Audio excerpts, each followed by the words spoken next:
नमस्कार. मानवी आयुष्याची किंमत काय असते?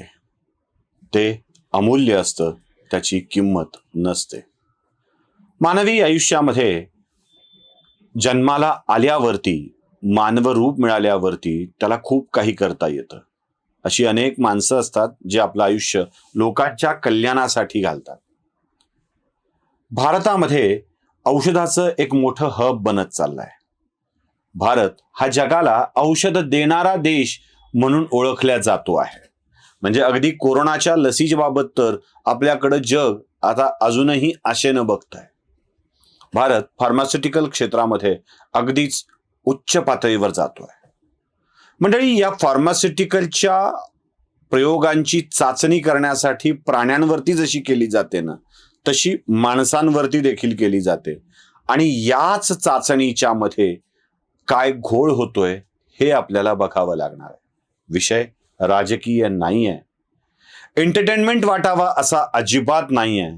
तो गंभीर आहे, म्हणूनच तो समजून घेतला पाहिजे. घटना काही दिवसापूर्वीची आहे आणि त्याच घटनेच्या अनुषंगाने मी तुमच्याशी आज संवाद साधणार आहे. नमस्कार, मी सुशील कुलकर्णी. आपण पाहताय अॅनालायझर. औरंगाबाद म्हणजे छत्रपती संभाजी महाराज नगर या शहरातील रेल्वे स्टेशनच्या परिसरात झोपडपट्टीत राहणारा एक युवक स्वतःला फार्मास्युटिकल ट्रायलसाठी व्हॉलेंटियर म्हणून हैदराबादला घेऊन जातो. स्वतःच जातो.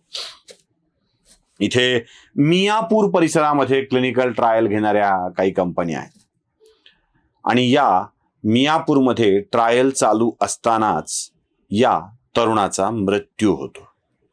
एक गोष्ट नक्की आहे, मी यात आक्षेप घेत नाहीये. अनेक क्लिनिकल ट्रायल्समध्ये औषधांच्या मध्ये असा मृत्यू होण्याचा धोका असतो. मानवजातीच्या कल्याणासाठी आपल्या शरीरावर असा प्रयोग करून घेण्याची तयारी दर्शविणारे लोक भलेही पैशासाठी घेत असतील, पण त्यांनी दिलेलं हे बलिदान असतं याचा संपूर्ण जाणीव माझ्या मनाला आहे. पण जेव्हा अशी क्लिनिकल ट्रायल करायची असते तेव्हा त्यासाठी काही नियम आहेत, काही निकष आहेत. काही कंपन्या अशा क्लिनिकल ट्रायल नियम धाब्यावर बसवून करून घेतात आणि मग यात अनेकांच्या जीवाला धोका होत असतो. सूत्रांकडून मिळालेल्या माहितीनुसार भारतभरामध्ये 50 लोक तरी वर्षभरात मृत्युमुखी पडलेले आहेत क्लिनिकल ट्रायलच्या दरम्यान या हलगर्जीपणामुळे. मुंबई, गोवा, हैदराबाद यासारख्या शहरांच्या मध्ये अशा क्लिनिकल ट्रायल होत असतात.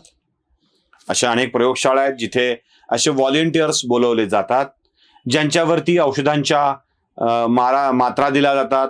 मग त्याच्यानंतर ब्लड सॅम्पल्स घेतले जातात, वेगवेगळे सॅम्पल्स घेतले जातात आणि या सॅम्पल्सचा अभ्यास करून ते औषध त्या व्यक्तींवरती, त्या पुरुषांवरती कसा परिणाम करत आहे हे शोधलं जातं.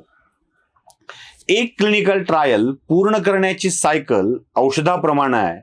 त्याला 3 महिने ते 4 महिने चा कालावधी लागू शकतो. आणि त्यानंतरचा नियम असा आहे की समजा एक व्हॉलेंटियर एखाद्या क्लिनिकल ट्रायलसाठी गेला आहे, तर त्याची एक क्लिनिकल ट्रायल पार पडल्यानंतर 3 ते 4 महिने त्याची दुसरी ट्रायल घेण्यात येऊ नये.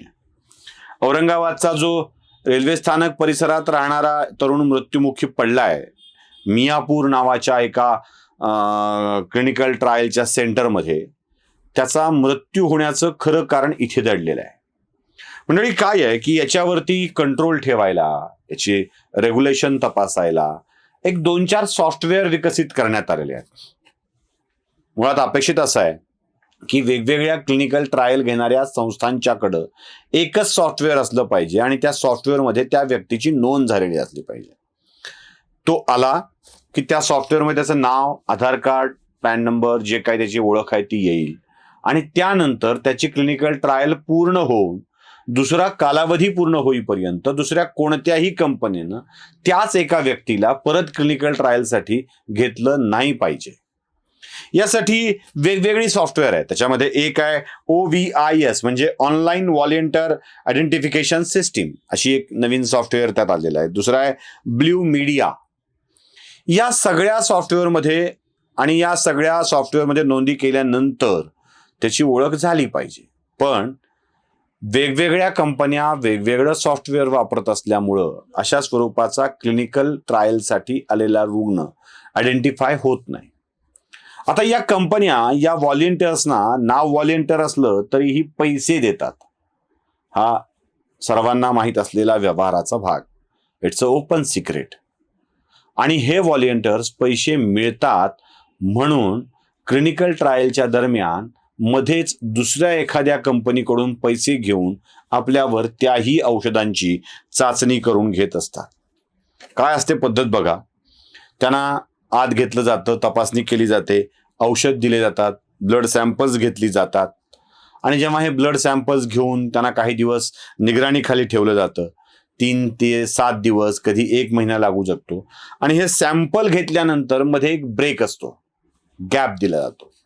आणि हा गॅप जेव्हा काही दिवसांचा, 8 दिवस, 10 दिवस, 15 दिवसांचा असतो, या गॅपच्या कालखंडामध्ये ही व्हॉलेंटियर्स मंडळी दुसऱ्या एखाद्या कंपनीत जाऊन तिथे आपल्यावर परत एकदा औषधांचं ट्रायल घ्यायला सज्ज होतात. हे करताना त्यांना खोटं आधार कार्ड देखील अवेलेबल करून दिलं जातं किंवा त्यांनी घेतलेलं असतं.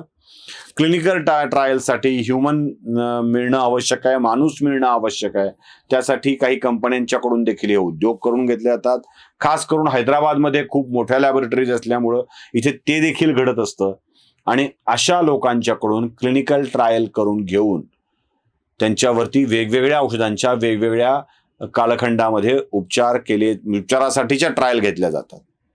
आता एकाच व्यक्तीवरती 3-3, 4-4 ट्रायल होणार असतील तर त्याची अवस्था काय असेल हे समजून घेणं आवश्यक आहे.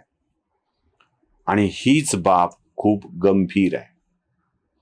माणसांच्या शरीराचा प्रयोगशाळा म्हणून वापर करणाऱ्या मंडळींनी त्याची प्रयोगशाळा करता करता आपल्या चाचण्यांची शाळा नव्यानं उभी केली आहे का हा प्रश्न पडतो.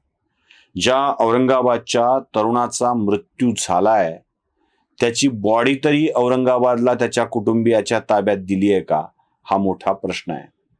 मियापूर पोलीस ठाण्यामध्ये त्याच्या मृत्यूची नोंद आहे खरी, पण त्याबाबतची माहिती मियापूरच्या पोलीस ठाण्यातून दिलीच जात नाही. ज्या व्यक्तीचा मृत्यू झालाय त्याच्या कुटुंबियाला भरपाई मिळते की नाही हा देखील एक प्रश्न आहे. त्यामुळं क्लिनिकल ट्रायल घेणाऱ्या या सगळ्या प्रयोगशाळांच्या वरती आता बंधनं येणं आवश्यक आहेत. आणि ती बंधनं म्हणजे एकच सॉफ्टवेअर सगळीकडे वापरल्या जावं यासाठीची तरतूद होणं आवश्यक आहे. अन्यथा आत्तापर्यंत दर वर्षाला 50 माणसं मरतातच तसे मृत्यू होत राहतील आणि क्लिनिकल ट्रायलच्या नावाखाली या माणसांच्या शरीराचा व्यवहार केला जाईल, मृत्यूचा देखील सौदा केला जाईल. हे टाळायचं असेल तर सरकारनंच आता पावलं उचलण्याची आवश्यकता आहे.